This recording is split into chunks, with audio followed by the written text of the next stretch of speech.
Puzzle मुझे ना एकदम फंसा दिया भाई, ये कुछ ज़्यादा ही फंसा दिया था। मतलब इसका देख रहे हो, मैंने ये प्रोजेक्शन लिया नहीं बना, फिर मैंने ये प्रोजेक्शन लिया ये भी नहीं बना, फिर राम राम भाई, सभी को स्वागत है आप सभी का हमारे नए यूट्यूब चैनल, नए यूट्यूब वीडियोस में।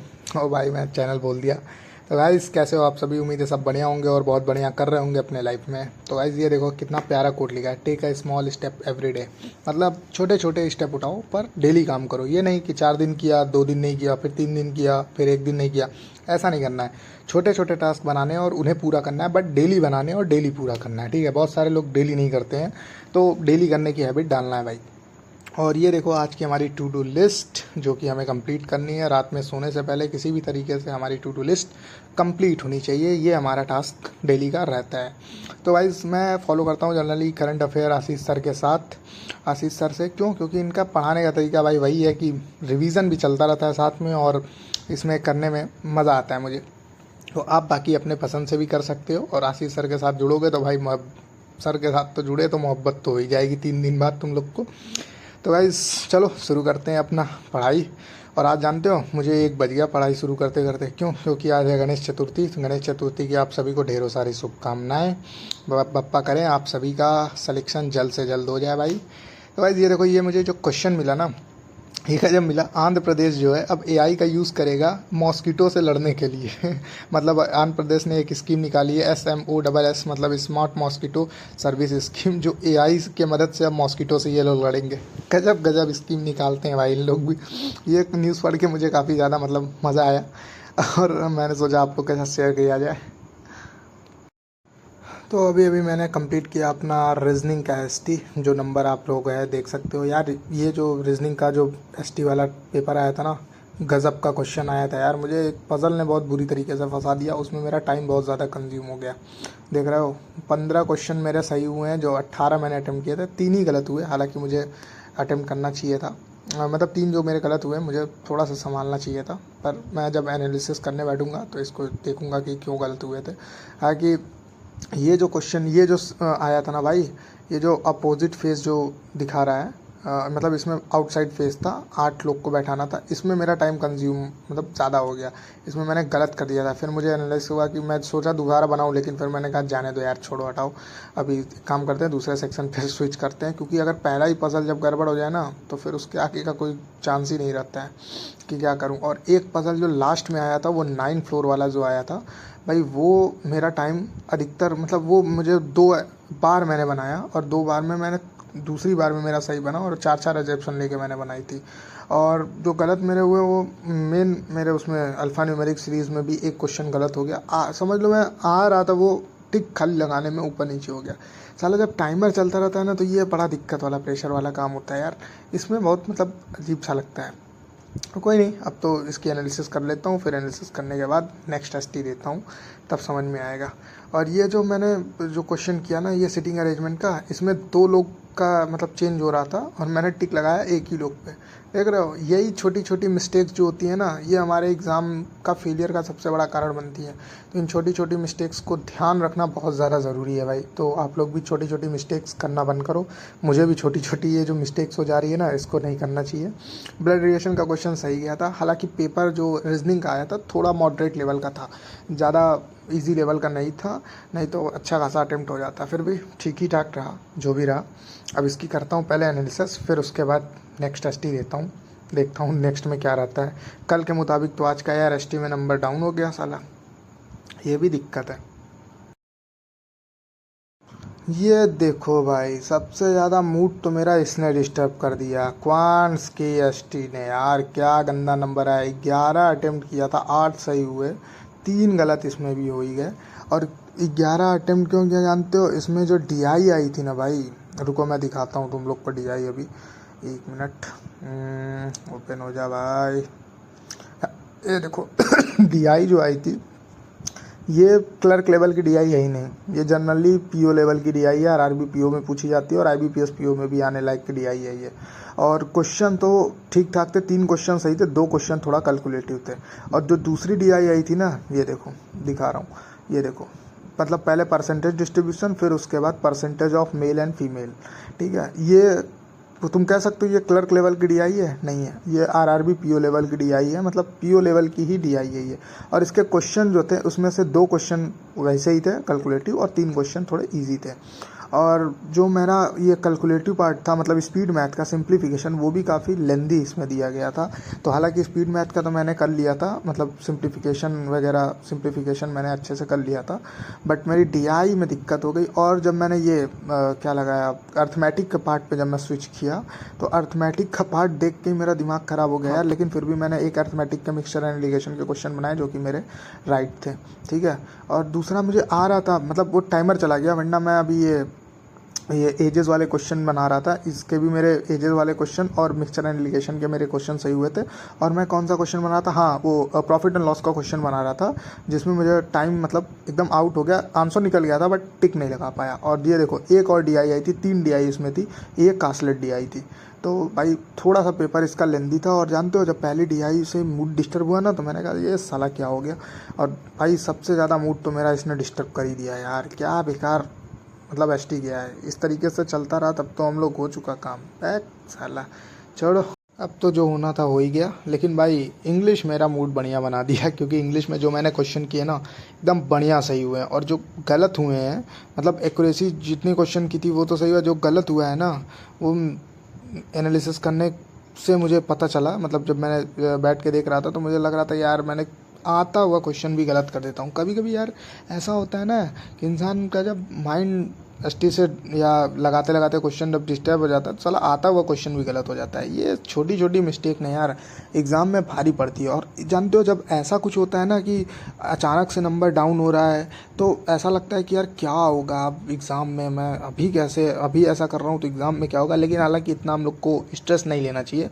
और मैं भी ये समझ गया कि हाँ ये मॉडरेट लेवल का आता है। क्योंकि भाई जनरली देखो तुम कुछ भी कोई भी टेस्ट ले लो, Adda 247, practice mock, test book, Guidely और ये स्मार्ट कीड़ा, किसी का भी ले लो, उसमें मॉडरेट लेवल तो मिलेगा ही, ताकि प्रैक्टिस अच्छे लेवल पे चलनी चाहिए। भाई मॉडरेट क्वेश्चन नहीं करोगे ना तब तो फिर भाई हो ही चुका, क्योंकि एग्जामिनर के सिवा कोई नहीं जानता कि हमारा आएगा कैसा पेपर, ठीक है। तो उसके लिए थोड़ा सा मॉडरेट लेवल की प्रैक्टिस करना ज़रूरी है। मेरा तो एंटोनिम सिनोनिम्स में भी गलती हो गई यार। वोकैब में भाई वोकैब अगर नहीं याद है ना तो बहुत सारी चीज़ें अपने आप गलत हो जाती हैं। तो कोई नहीं, अब जो भी हुआ अब करते हैं एनालिसिस, फिर उसके बाद उठाएंगे टॉपिक किसी वाइज आराम से, टॉपिक वाइज उठा के कंप्लीट प्रैक्टिस करेंगे टॉपिक वाइज आराम से, जो जो वीक लग रहा है। और बाकी वोकैब भाई देखो याद करने का सबसे बढ़िया तरीका बताऊँ, मल्टीपल टाइम रिविजन्स, और वो मुझे आज करना है। कम से कम 60 वोकैब, मतलब 60 वोकैब मैं आज रिवीजन करूँगा अच्छे से। तो चलो कर लेते हैं इसकी एनालिसिस। भाई इंग्लिश की एनालिसिस करने के बाद मैंने पहले सोचा ना कि प्रॉफिट एंड लॉस करूँ, एजेस के टॉपिक वाइज में एजेस का क्वेश्चन लगा लेते हैं। फिर मैंने सोचा नहीं पहले सिलॉक्स कर लेते हैं। और गाइडली में पीडीएफ बंडल में सिलॉक्स होता है।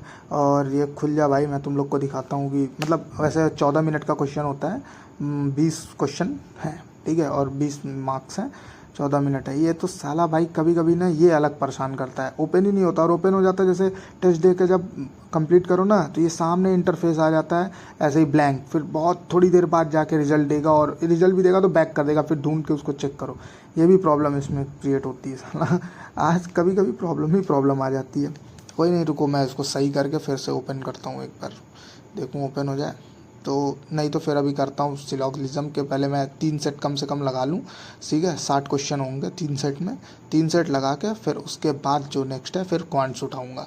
तो अभी मैं सोच रहा हूँ 1 2 3 आज अभी लगा दूँ, और फिर बाकी जो है 3 ऐसे करते लगा लूँगा। भाई अपना सिलॉक्स का जो पार्ट था वो डन हो गया। ये देखो बना डाला, पूरा लाइन से बना डाला हूँ। और इसमें भाई मेरी गलतियाँ कम हुई हैं, मतलब हुई हैं लेकिन कम हुई हैं।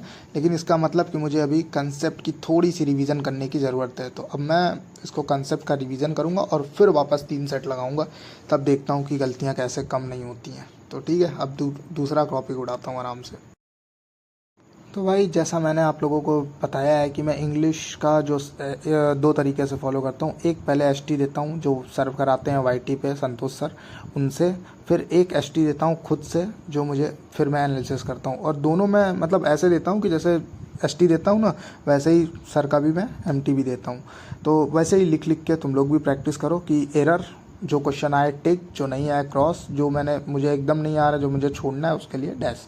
तो इस तरीके से हम करेंगे अपना पावर मॉक। तो let's start the power mock. और फिर उसके बाद मैं आऊँगा क्वांट्स अर्थमेटिक के चैप्टर पे। अर्थमेटिक में मुझे आज एजेस करने हैं, तो पहले इसको कंप्लीट कर लेते हैं अच्छे से सर से पावर मॉक। तो गाइज़ अब मैं शुरू करने जा रहा हूँ एजेस के टॉपिक वाइज, मतलब एजेस के क्वेश्चन और साथ ही साथ रेशियो एंड प्रोपोर्शन के क्वेश्चन। रेशियो एंड प्रोपोर्शन के 10 क्वेश्चन लगाऊंगा और एजेस के 3 सेट लगाऊंगा, और इसमें एक सेट में 10 क्वेश्चन होते हैं, तो मतलब 30 क्वेश्चन मुझे एजेस के लगाने हैं। और टोटल मैं आप लोग को दिखाऊं तो इसमें ये 2, 2, 4, 2, 6, 2, 8, 2, 10, 2, 12, 2, 14, 2, 16 मतलब 160 क्वेश्चन है। तो ठीक है, 30 अभी कर लेता हूँ, 30 कल कर लूँगा, 30 परसों, ऐसे ऐसे करते मैं 30 क्वेश्चन लगा लूँगा। और साथ में रेशियो एंड प्रोपोर्शन के 10 क्वेश्चन। तो इसको करते हैं पहले कंप्लीट। और ये देखो कंप्लीट हो चुका मेरा रेशियो एंड प्रोपोर्शन और एजेस के क्वेश्चंस। तो अब थोड़ी देर करता हूँ पहले रेस्ट। और रेस्ट क्या कर रहा हूँ, थोड़ा सा अभी मैं पहले चेक करता हूँ और आप लोग को भी दिखाता हूँ मेरे कितने टिक हो चुके हैं मेरे टारगेट पे सुबह जो मैंने बनाया था। सुबह क्या मैं एक दिन पहले ही बना लेता हूँ, कभी कभी अगले दिन बनाता हूँ, but most of the time मैं एक दिन पहले ही बना लेता हूँ अपने टारगेट्स को। आप लोग भी ऐसे ही किया करो। ये देखो ages, ratio done, English ST, reasoning ST, quant ST, MT done, current affair done. अब मैं करूँगा पजल, डीआई, वायरल मैथ, फिर वोकैब और साथ ही साथ नंबर सीरीज़ के 25 नंबर सीरीज़ मुझे करने हैं एक शॉट। तो अब मैं करूँगा नंबर सीरीज़ के क्वेश्चंस, और फिर लास्ट में रात में सोने से पहले मैं LIC AAO का मॉक दूंगा, प्रीवियस ईयर का मॉक। आज मैं SBI का मॉक नहीं दे रहा हूँ क्योंकि SBI का मैंने दिया था कल, और आज LIC AAO का दे के एक बार चेक कर लूँ भाई क्या 2023 में पैटर्न आए थे। अभी तक मैंने LIC AAO का एक भी मॉक नहीं दिया है, तो आज मैं अच्छे से दे के एनालिसिस करूँगा और रात में सोने से पहले इसको कंप्लीट कर सकता हूँ। और ये देखो टाइम हो रहा है 6:07, और इतना काम करने में मुझे बच जाएंगे 8, सवा 8। कोई नहीं, टाइम कौन देख रहा है अब, जब टाइम क्या देखना, अब जब पढ़ाई स्टार्ट कर ही दिया तो टाइम वाइम नहीं देखना है, अब अच्छे से करनी है पढ़ाई। और ये देखो मेरा जो पज़ल का सेट था वो डन हो चुका, पज़ल मैंने कर लिया। और ये देखो पज़ल मैं ओपन कर लूँ, एक मिनट। ये देखो मैंने सिर्फ एक क्वेश्चन पज़ल में गलत हुआ। साला ऐसे एसटी में लगाओ और इसमें मॉक टेस्ट में लगाओ अगर पज़ल तो गलत हो जाता है, और ऐसे लगाया तो बस एक क्वेश्चन गलत हुआ, बाकी सब सही, एक्यूरेसी एकदम टॉप पे। और बस एक क्वेश्चन मैंने छोड़ दिया, मैंने 19 ही क्वेश्चन किया। ये बड़ी नाइंसाफ़ी हो जाती है यार गजब बात होती है। चलो अब DI भी कर लेता हूँ पहले। अब तो ये देखो मेरा DI सेशन डन, और DI भी भाई अच्छे लेवल की थी। ये देखो डिस्टेंस कवर्ड वाली DI है, मतलब एक जो DI आई थी वो टाइम एंड वर्क पे थी, और दूसरी DI मेरी ये पर पाई चार्ट डिस्ट्रीब्यूशन पे थी। तीसरी मेरी जो थी SICI पे थी, और चौथी जो मेरी DI आई थी वो कॉस्ट प्राइस मतलब प्रॉफिट एंड लॉस पे थी। मतलब DI भी अच्छे लेवल की क्वेश्चन और अच्छे लेवल की DI थी भाई, बढ़िया DI आई थी। और इसको कंप्लीट किया मैंने, इसमें भी मैंने सिर्फ और सिर्फ 3 ही सेट कर पाया, और एक सेट मेरे फिर भी रह गए। और नंबर देख सकते हो आप लोग। और ये देखो ये जो मेरे नंबर है ना, ये नंबर सीरीज़ के हैं, जिसमें मैंने 35 अटेम्प्ट किए। 30 मिनट का टाइम था, मेरे 50 क्वेश्चन करने थे, बट मैंने 35 ही अटेम्प्ट किए, जिसमें मेरे 1, 2, 3, 4, 5, 6 क्वेश्चन गलत हो गए, 29 क्वेश्चन मेरे सही हुए। तो भाई नंबर सीरीज़ था तो ज़्यादा कोई मुझे उतना एक्टिव नहीं है, मुझे वन शॉट करना था, 25 क्वेश्चन करना था, मैंने 35 किए। मुझे 50 तक पहुंचना था, 30 मिनट का टाइम था, 50 करना चाहिए, बट मैंने 35 तक ही पहुंचे। कोई नहीं, अब दूसरा सेट लगाऊंगा तो और अच्छे तरीके से बढ़िया करूँगा, बढ़िया से लगा लूँगा। तो अब बचा है वायरल मैथ और वोकैब, तो स्टार्ट करते हैं वायरल मैथ। तो भाई शुरू हो गई अपनी वायरल मैथ की क्लास। अब वायरल मैथ की क्लास करने के बाद मैं करूँगा वोकैब का रिवीजन। कम से कम मुझे 60 वोकैब करनी है, 60 वोकैब का अच्छे से करूँगा रिवीजन। और उसके बाद फिर मैं गया हूँ एकदम थक, अब बढ़िया से इसके बाद चलूँगा घर, थोड़ा चाय बढ़िया खाऊँगा, चाय और बन मक्खन खाऊँगा, और उसके बाद फिर SICI का मॉक दूंगा। तो करते हैं इसको कंप्लीट और चलते हैं घर। भाई ये देखो, ये जो है ना मेरी फेवरेट सब्ज़ी है, इसको खरड़े की सब्ज़ी कहते हैं, मतलब वो बेसन का पकौड़ी बनाई जाती है ना उसकी सब्ज़ी। और मम्मी बहुत लाजवाब, बहुत टेस्टी बनाती है भाई। और साथ में अगर मुझे बढ़िया मिल जाए प्याज नींबू नमक वाला, ये मैं खुद से ही काटता हूँ। और भाई क्या टेस्ट बनाई है मम्मी आज का, थैंक यू मम्मी इतना बढ़िया खाना बना के देने के लिए। ये मेरी फेवरेट सब्ज़ी है, मैं इसे बहुत खाता हूँ। तो चलो अच्छे से कर लेता हूँ खाना अपना। तो भाई टाइम देख सकते हो आप, 12 बज रहे हैं। रात के 12 बज रहा है और अब जाके हमारा टास्क जो है कंप्लीट हो गया। लास्ट टास्क ही बचा था ये मॉक देने का, वो कंप्लीट हो गया। और इसमें जानते हो ये मैंने LIC डबल AO का मॉक दिया हुआ है, ठीक है। LIC डबल AO का ये मैंने सिर्फ पैटर्न चेक करने के लिए प्रीवियस ईयर 2023 में कैसा क्वेश्चन आया था उसका मॉक मैंने दिया हुआ है। और ठीक ठाक रहा अटेम्प्ट, मतलब उतना अच्छा नहीं रहा। क्वांट्स और रीजनिंग, क्योंकि इसमें इंग्लिश का नंबर जो है ऐड नहीं होता, क्वांट और रीजनिंग में मिलेगी थोड़ी बस और मेहनत। इसको मुझे 30 और 30 करना है या 30 और 25 पे ले आना है, दोनों सही है, दोनों एकदम सेम नंबर है। तो ये है मॉक का भी मैंने एनालिसिस भी की, थोड़ी देर हुआ मैंने एनालिसिस किया अभी ये पूरा, ठीक है। तो गाइस ये रहा आज का हमारा दिन। और ये जो क्वेश्चन है ना, इसमें जानते हो मुझे सबसे ज़्यादा इसमें मुझे जानते हो सबसे ज़्यादा टाइम जो रीजनिंग का पार्ट इसमें करने में लगा मुझे, ये वाला, ये कहाँ गया, ये पजल मुझे ना एकदम फंसा दिया भाई, ये कुछ ज़्यादा ही फंसा दिया था। मतलब इसका देख रहे हो, मैंने ये प्रोजेक्शन लिया नहीं बना, फिर मैंने ये प्रोजेक्शन लिया ये भी नहीं बना। फिर जब सिलेक्शन देखा तो समझ में आया कि साला ये तो थोड़ा सा ट्रिकी था लेकिन काफ़ी अच्छा था, यही फंसा दिया। इसके वजह से मैं ये वाला जो पजल पहला पजल जो है मैंने स्किप कर दिया था, क्योंकि ये भाई 10% थे और 3 अलग अलग डिपार्टमेंट थे, उसमें बैठाना था, तो मैंने इसको स्किप कर दिया था। बट ये पजल जो है मैंने टाइम ज़्यादा कंज्यूम कर दिया, बल्कि ये पजल ईजी था, ये तुरंत बन जाता, लेकिन मैंने 9% वाले को ही बैठाने लगा, उसमें फंस गया। इस वजह से मेरा जो है रीजनिंग में रह गया, वरना इसमें अभी 20 तक आगे होता। तो ये रहा आज का डे भाई। और कैसा लगा आपको दिन और कैसा लगा आपको वीडियो बताना कमेंट करके। और बाकी बस वीडियो पसंद आ रही हो तो लाइक शेयर सब्सक्राइब करना, सपोर्ट करना मत भूलना। और भाई अब जानते हो आँखें एकदम दर्द हो रही हैं। आज मैं सुबह 1 बजे बैठा था पढ़ने, 1 बजे से रात के 12 बज गए, 11 घंटे हो गए। 11 घंटे में से मैंने 7 घंटे पढ़ाई की है, 7 घंटे 7 आवर्स। तो आज का टास्क मेरा जितना मैंने बनाया था वो सारा कंप्लीट हो गया, ठीक। अब बस मुझे थोड़ा सा और करना है एनालिसिस इसका क्वांट्स का, वो करने के बाद मैं आराम से जाऊँगा सोने। तो भाई ऐसे ही दिन चलता रहेगा और टास्क बनाना, उसके लिए मेहनत करना, उसको कंप्लीट करना हम सभी का धर्म है भाई, क्योंकि आगे आने वाले एग्ज़ाम्स हैं और लगातार बैक टू बैक हैं, किसी चीज़ की कमी तो है नहीं अपॉर्चुनिटीज़ में। फिर बाकी मिलते हैं अनदर व्लॉग में, तब तक राम राम भाई सभी को, टेक केयर, गुड नाइट, मिलते हैं, ठीक है।